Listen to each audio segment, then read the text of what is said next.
So now let's talk about how I got the strap on here. Now straps are something I usually do with my topology brush.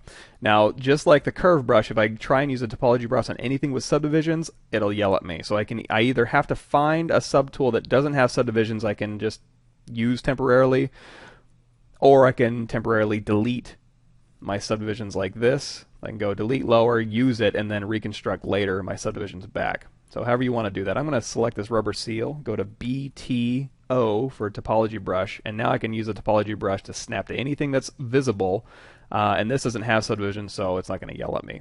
So I'm just going to, well, first let's get rid of the strap so we don't need it anymore. Delete that strap, and then Alt tap my rubber hose there. BTO, and then the topology brush curves are dictated by your brush size, and I tend to find that if you make your brush size bigger than you think to make a simpler line, you're going to have an easier time drawing it. So I'm going to start drawing a line, and then to continue this line around, I'm just going to take off from where I left off here and just go around the bottom of the boot and then up the side here, and then I'm going to do another line parallel around the bottom of the boot here. It doesn't have to be perfect. You can see I can't draw a straight line to save my life, but that's okay. We'll fix it later. Now if I drag across and then drag across again, it's going to start making orange lines, which means topology later. So right along here, and wherever those four corners meet up is going to be a new polygon. So I'm just going to go all the way around like so. And depending on your brush size, you can hold down Alt and drag out here on your object. It'll kind of clean it up. You can add more geometry off the side of one of these things if you want. Hold down Alt to get rid of these stragglers, or again, hold down Alt and drag out here to delete those. Hold down Alt and go over a line to delete them. All sorts of cool functionality. But in the meantime, something as simple as this, all I got to do is tap away from my curves on my object, and that'll give me thickness based on my brush size. If I don't want any thickness, I can just take my brush size, turn it down to 1, and tap, and that'll give me my geometry.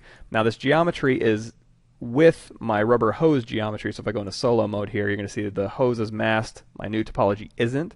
Again, I can go down here to split, unmask points, and then Alt tap my mesh here, and then there we go. We have that. So now I can go in here, use my move brush to make these things a little bit nicer, because again, I can't draw a straight line to save my life.